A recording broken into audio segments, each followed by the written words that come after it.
Ambassador Trigunayat, आपसे मैं ये पूछना चाहती हूँ, बार बार ये चर्चा होती है जब भी खास तौर पर मिडिल ईस्ट में प्रधानमंत्री का दौरा होता है कि क्या डोमेस्टिक पॉलिटिक्स का असर ऐसी यात्राओं पर पड़ता है? क्या कुछ ऐसे मुद्दे होते हैं जो हमारी कूटनीति पर या फिर हमारी डिप्लोमेसी पर हावी हो सकते हैं, खास तौर पर जो डोमेस्टिक पॉलिटिक्स है और जो आपके इंटरनेशनल रिलेशंस है?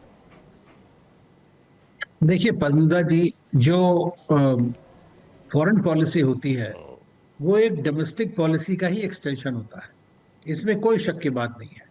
तो कभी कभी इस तरह के मुद्दे नुकसानदायक हो सकते हैं, लेकिन जहां तक भारत की जो विदेश नीति है या भारत की जो मिडिल ईस्ट की जो हमारी पॉलिसीज हैं वेस्ट एशिया में, उसका सीधा साधा उदाहरण आपको दिखता है कि हमारी रिलेशनशिप पिछले 10-15 साल में जो है ट्रांजैक्शनल रिलेशनशिप से एक स्ट्रेटेजिक पार्टनरशिप बन गई है हर मुल्क के साथ में। क्या आपने शेयर बाजार में बिना कुछ जाने इन्वेस्ट किया और नुकसान उठाया? घबराएं मत, सही तरीका जानने के लिए अभी फ्रीडम ऐप डाउनलोड करें। और ये एक बड़ी बात है, और इस सब के बावजूद ये है कि पहले हम लोग ये भी नहीं बता पाते थे ठीक तरह से लोगों को वहां के कि देखिए भारत में दूसरे या तीसरे नंबर का मुस्लिम देश है। ये बात उन लोगों को पता ही नहीं थी, और उसका लाभ पाकिस्तान उठाता था और भारत के खिलाफ अलग तरह के अनर्गल बयान बना करके उसने अपने आप को एक चैंपियन बना दिया। उस चीज का आज बिल्कुल एक तरह से खात्मा हो चुका है। ये एक सच है, और मैं प्रोफेशनली बोल रहा हूँ, मैं किसी पॉलिटिकल डिबेट में नहीं पढ़ना चाहता हूँ। लेकिन जहां तक प्रधानमंत्री की विजिट्स का सवाल है, आप मुझे बताइए कि दुनिया का कौन सा ऐसा नेता है जिसको मिडिल ईस्ट के लगभग सारे देशों में जहां पर भी वो गए, उनको सबसे ज्यादा सबसे बड़ा अपना जो भी सिविलियन ऑनर है वो उनके ऊपर कन्फर किया। एक कोशिश हुई, जो सबसे बड़ा हमारा डेफिसिट था इन देशों के साथ में, वो ये था कि हमारे नेता लोग वहां पर जाते ही नहीं थे। इंदिरा गांधी के बाद से 1982 के बाद कोई विजिट ही नहीं होती थी। मैं खुद भी इन चीजों को डील कर चुका हूँ, बड़ी मुश्किल से हमने कोशिशें की 2008 से आगे, तो कई सारी विजिट्स हुई उसके बाद से।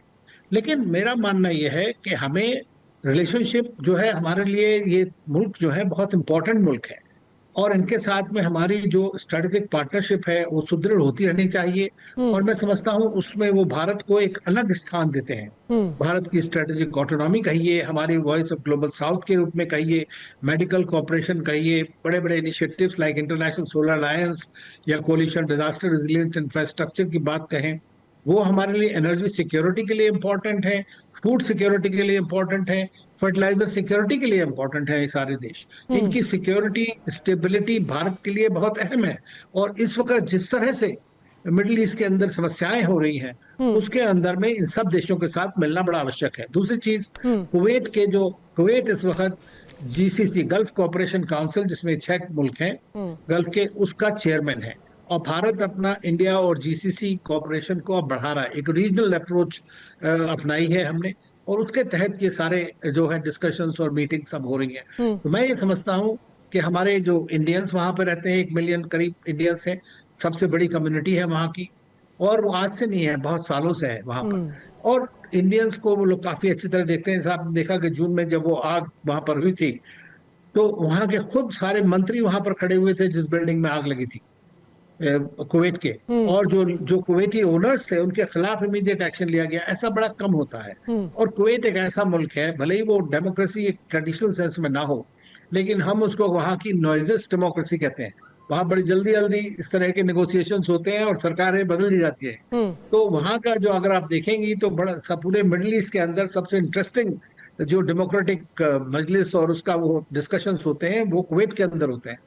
कुवैत एक अच्छा देश है, उसके साथ हमारे रिश्ते हैं। प्रधानमंत्री बाकी 5 देशों में हो आए थे, लेकिन कुवैत शेड्यूलिंग की वजह से नहीं जा पाए। तो मैं इस बात को समझता हूँ कि ये विजिट बहुत ज्यादा इंपॉर्टेंट है।